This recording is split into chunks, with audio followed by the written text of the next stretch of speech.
নমস্কার, কৃষ্ণা টক্স বাংলা চ্যানেলে আপনাদের স্বাগতম। আজকের আলোচনার শিরোনাম, যেখানে সুখ শেষ হয় সেখান থেকেই শুরু হয় শ্রীকৃষ্ণের পথ। প্রিয় ভক্তগণ, আমরা আমাদের জীবনের অধিকাংশ সময় ব্যয় করি সুখের অন্বেষণে। আমরা মনে করি জাগতিক প্রাপ্তিই জীবনের চূড়ান্ত লক্ষ্য, কিন্তু শাস্ত্র আমাদের শিক্ষা দেয় পার্থিব সুখ চিরস্থায়ী নয়। আমরা যখন কোনো বস্তু বা সম্পর্ক থেকে সুখ পাওয়ার আশা করি, তখন আমরা অজান্তেই একটি মরীচিকার পিছনে ছুটি। মরুভূমিতে তৃষ্ণার্ত হরিণ যেমন জলের আশায় বালুর দিকে ছোটে, আমরাও তেমনি অনিত্য সুখের পিছনে ছুটি। কিন্তু সেই সুখ যখন হাতের মুঠো থেকে ফসকে যায়, তখনই আমাদের মনে হাহাকার তৈরি হয়।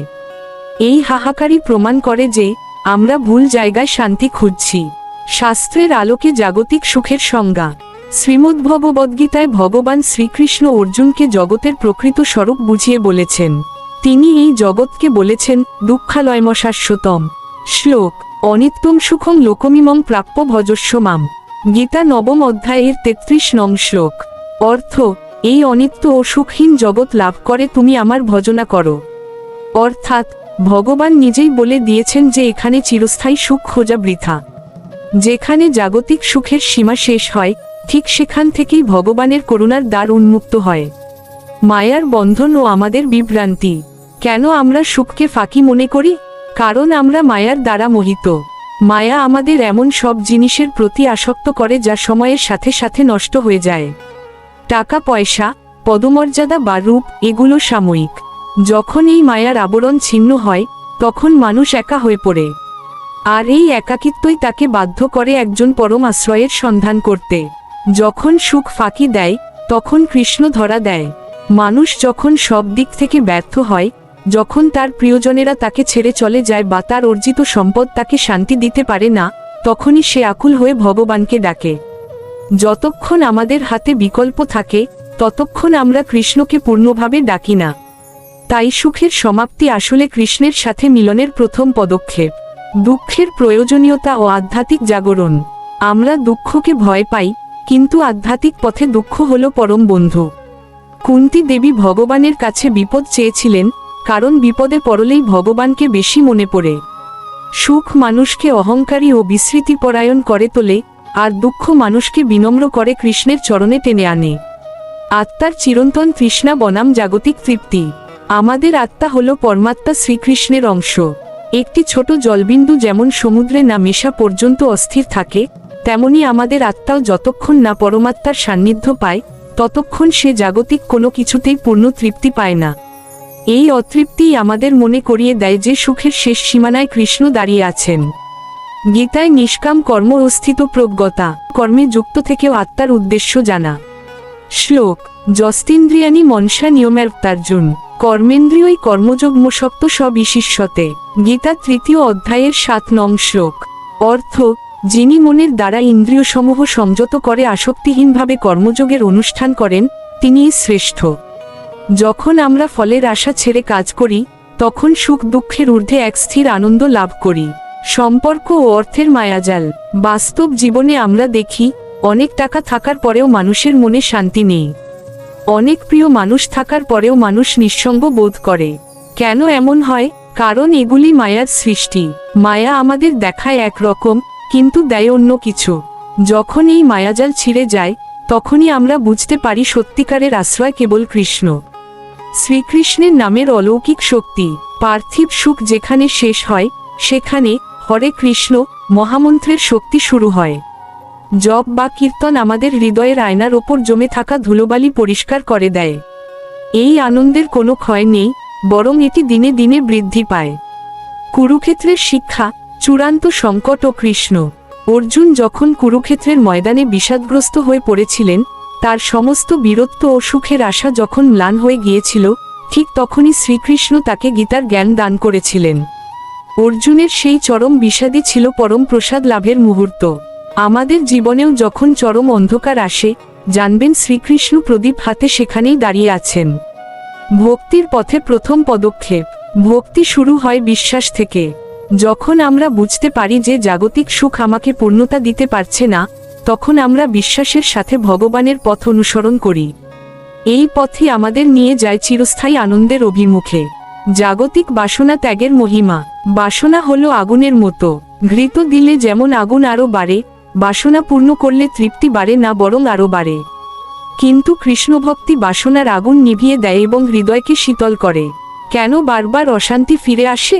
আপনি লক্ষ্য করেছেন, কোনো বস্তু পাওয়ার পর আমরা খুশি হই, কিন্তু কিছুক্ষণ পর আবার অন্য কিছুর অভাব বোধ করি। এই অভাববোধই হলো জাগতিক সুখের সীমাবদ্ধতা। কৃষ্ণের পথে গেলে কোনো অভাববোধ থাকে না, কারণ সেখানে ভগবান নিজেই ভক্তের যোগক্ষেম বহন করেন। মায়ার বন্ধন ও আমাদের জাগতিক বিভ্রান্তি। কেন আমরা সুখকে ফাঁকি মনে করি? কারণ আমরা মায়ার দ্বারা মোহিত। মায়া আমাদের এমন সব জিনিসের প্রতি আসক্ত করে যা সময়ের সাথে সাথে নষ্ট হয়ে যায়। টাকা পয়সা, পদমর্যাদা বা রূপ, এগুলো সাময়িক। যখন এই মায়ার আবরণ ছিন্ন হয়, তখন মানুষ একা হয়ে পড়ে। আর এই একাকিত্বই তাকে বাধ্য করে একজন পরম আশ্রয়ের সন্ধান করতে। দুঃখের প্রয়োজনীয়তা ও আধ্যাত্মিক জাগরণ। আমরা দুঃখকে ভয় পাই, কিন্তু আধ্যাত্মিক পথে দুঃখ হলো পরম বন্ধু। জাগতিক সুখের ক্ষণস্থায়ী রূপ। আমরা সারা জীবন যে সুখের পিছনে ছুটি, তা আসলে বালির বাঁধের মতো।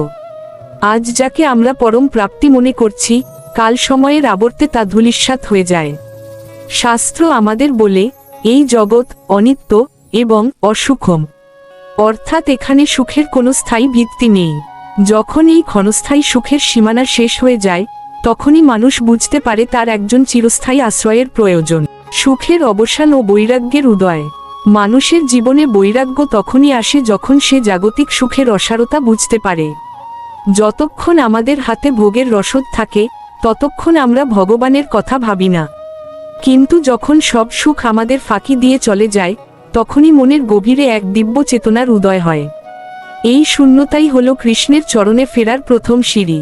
গীতায় শ্রীকৃষ্ণের অভয় বাণী।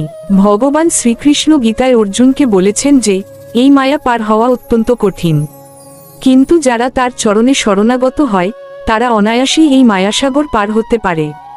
পার্থিব সুখ যেখানে আমাদের ডুবিয়ে দেয়, শ্রীকৃষ্ণের শরণ সেখানে আমাদের হাত ধরে ওপরে তুলে নিয়ে আসে। হৃদয়ের শূন্যতা ও কৃষ্ণের পূর্ণতা। আমরা যখন একা হয়ে পড়ি, যখন চারপাশের প্রিয় মানুষেরা আমাদের বুঝতে চায় না, তখনই আমরা বুঝতে পারি যে এই জগতে কেউ কারণ নয়। এই চরম একাকিত্ব আসলে এক বিশেষ আশীর্বাদ, কারণ এই শূন্য হৃদয়েই শ্রীকৃষ্ণ তার আসন গ্রহণ করেন। জাগতিক কোলাহল থামলে তবেই তার বাঁশির সুর হৃদয় প্রতিধ্বনিত হয়। অভাববোধ থেকে আধ্যাত্মিক যাত্রা। অভাব মানুষকে ভগবানের কাছে নিয়ে যায়। আমরা যখন কোনো কিছুর অভাব বোধ করি, তখনই আমরা সেই পরমদাতার কথা স্মরণ করি। যে সুখ আমাদের পূর্ণতা দিতে পারেনি, সেই সুখের অভাবই আমাদের শিখিয়ে দেয় যে একমাত্র গোবিন্দের চরণেই পূর্ণ শান্তি বিদ্যমান। দুঃখ কেন পরম বন্ধু? অধিকাংশ মানুষ দুঃখকে ভয় পায়, কিন্তু ভক্ত দুঃখকে ভগবানের দান মনে করে। দুঃখ আমাদের বিনম্র করে, আমাদের অহংকার চূর্ণ করে। অহংকারহীন হৃদয়েই কৃষ্ণের করুণা বর্ষিত হয়। তাই পার্থিব সুখের দরজা বন্ধ হওয়া মানেই কৃষ্ণের প্রেমের দরজা খুলে যাওয়া। স্থিতপ্রজ্ঞ হওয়ার সাধনা। শ্রীকৃষ্ণ আমাদের শিখিয়েছেন সুখে ও দুঃখে অবিচলিত থাকতে। আমরা যখন বুঝতে পারি যে সুখের শেষে দুঃখ এবং দুঃখের শেষে সুখ অনিবার্য, তখন আমরা এই চক্র থেকে মুক্তি খুঁজি। এই মুক্তির আকাঙ্ক্ষাই আমাদের শ্রীকৃষ্ণের দিব্য পথের যাত্রী করে তোলে। বৈষয়িক মোহ ও আধ্যাত্মিক মুক্তি। বৈষয়িক মোহ আমাদের বেঁধে রাখে, আর কৃষ্ণের ভক্তি আমাদের মুক্ত করে। যখন আমরা বুঝতে পারি যে জাগতিক সুখ আসলে একটি খাঁচা, তখনই আমরা সেই খাঁচা থেকে বেরিয়ে অনন্ত আকাশের সন্ধান করি। সেই অনন্ত আকাশই হল ভগবানের প্রেমময় জগৎ। কর্মফল ও সুখের সীমা। আমাদের কৃতকর্মের ফলেই আমরা জীবনে সুখ বা দুঃখ পাই, কিন্তু কোনো কর্মফলই চিরস্থায়ী নয়। পুণ্য শেষ হলে স্বর্গ থেকেও পতন ঘটে, কিন্তু কৃষ্ণের সেবা ও ভক্তির কোনো বিনাশ নেই।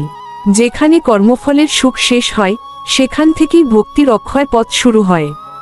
মায়ার আবরণ ও সত্যের সন্ধান। সুখ আমাদের চোখে মায়ার পর্দা টেনে দেয়, ফলে আমরা আসল নকল বিচার করতে পারি না। যখন এই পর্দা ছিঁড়ে যায় এবং আমাদের সব প্রাপ্তি ম্লান হয়ে যায়, তখনই আমরা পরম সত্যের সন্ধান পাই। সেই সত্যই হল শ্রীকৃষ্ণ। সম্পর্কের মায়া ও পরমাত্মার টান। সংসারের সব সম্পর্কই স্বার্থের বা মায়ার। যেখানে স্বার্থ শেষ হয়, সেখানে সম্পর্ক তিক্ত হয়ে যায়। কিন্তু শ্রীকৃষ্ণের সাথে আমাদের সম্পর্ক হলো আত্মার। তিনি অকারণ দয়ালু।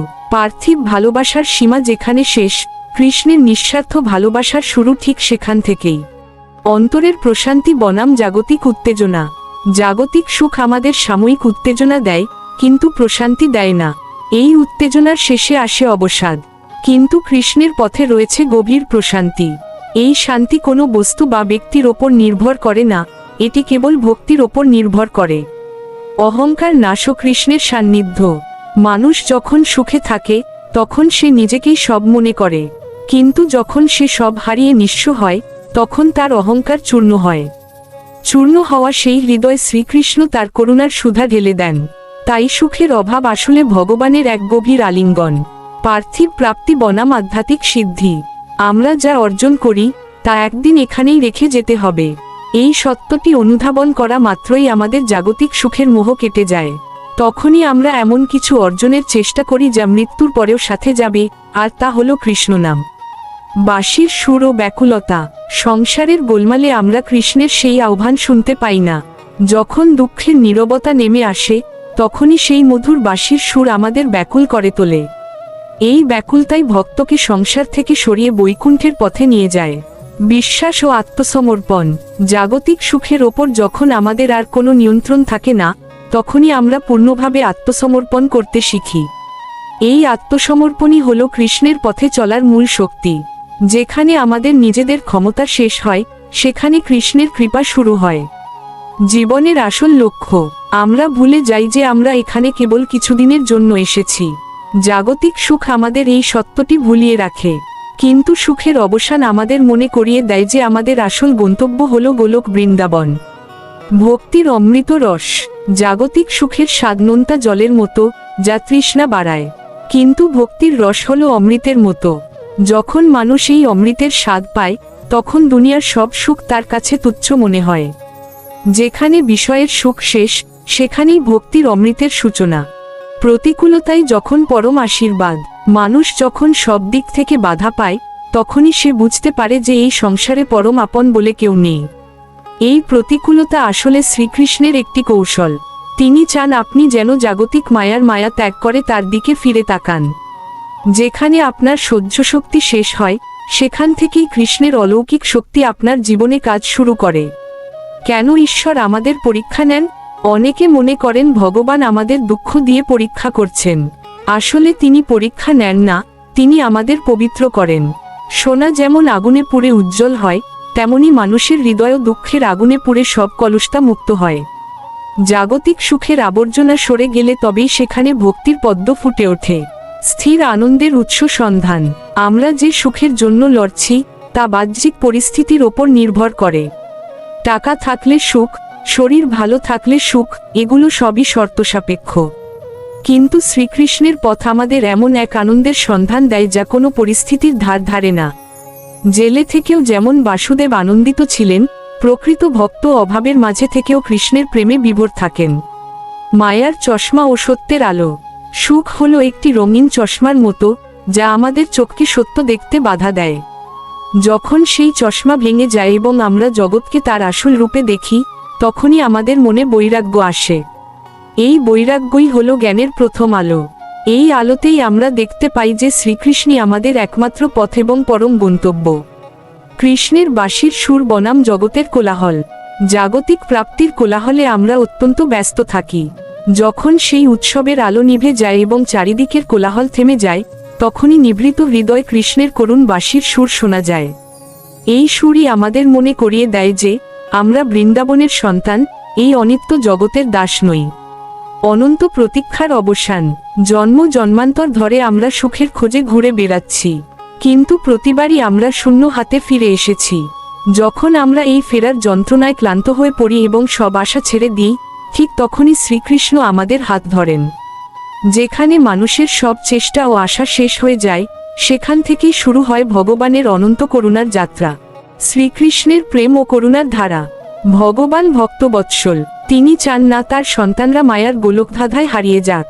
তাই মাঝে মাঝে তিনি আমাদের জীবন থেকে জাগতিক সুখ কেড়ে নেন, যাতে আমরা তাকে খুঁজে পাই। এটি তার দণ্ড নয়, বরং এটি তার পরম করুণা। ভক্তি জীবনের বাস্তব উদাহরণ। মনে করুন, আপনি খুব তৃষ্ণার্ত। লোনা জল খেলে তৃষ্ণা আরও বাড়বে, কিন্তু গঙ্গার নির্মল জল খেলে তৃষ্ণা মিটবে। জাগতিক সুখ হলো লোনা জলের মতো, আর কৃষ্ণপ্রেম হলো গঙ্গার নির্মল ধারার মতো। আধ্যাত্মিক স্থিরতা ও আনন্দ। সুখ আসে এবং যায়, কিন্তু আনন্দ স্থির থাকে। কৃষ্ণের পথ আমাদের সেই আনন্দের সন্ধান দেয় যা কোনো পরিস্থিতির ওপর নির্ভর করে না। আজকের ভাবনার নির্যাস। আজকের আলোচনার মূল কথা হল, পার্থিব সুখের অন্ত নেই এবং তার স্থায়িত্ব নেই। তাই তা অনুসরণ করলে হতাশা ছাড়া কিছু পাওয়া যাবে না। সত্যিকারের সুখ লুকিয়ে আছে একমাত্র গোবিন্দের চরণে। ভক্তদের প্রতি বিশেষ আবেদন। প্রিয় ভক্তগণ, যদি আপনি আজ জীবনের এমন এক মোড়ে দাঁড়িয়ে থাকেন যেখানে সুখ আপনাকে ফাঁকি দিয়েছে, তবে হতাশ হবেন না। জানবেন, এটাই শ্রেষ্ঠ সময় শ্রীকৃষ্ণের হাত ধরার। আপনার হৃদয়টি তার চরণে অর্পণ করুন। আপনারা যারা আজ আমাদের সাথে এই দীর্ঘ আলোচনায় ছিলেন, ভিডিওটি ভালো লাগলে একটি লাইক দিন। কমেন্টে আপনার অনুভূতি জানান। আপনার জীবনের কোনো সুখ কি কখনো ফাঁকি মনে হয়েছে? আমাদের এই ভক্তি আন্দোলনে যুক্ত থাকতে চ্যানেলটি সাবস্ক্রাইব করুন। স্মরণ রাখুন, আমাদের প্রতিদিন রাত 8টায় নতুন আধ্যাত্মিক আলোচনা প্রকাশিত হয়। ভালো থাকুন, সুস্থ থাকুন এবং শ্রীকৃষ্ণের স্মরণে স্থির থাকুন। হরে কৃষ্ণ। শ্রী মিলন দেবনাথ।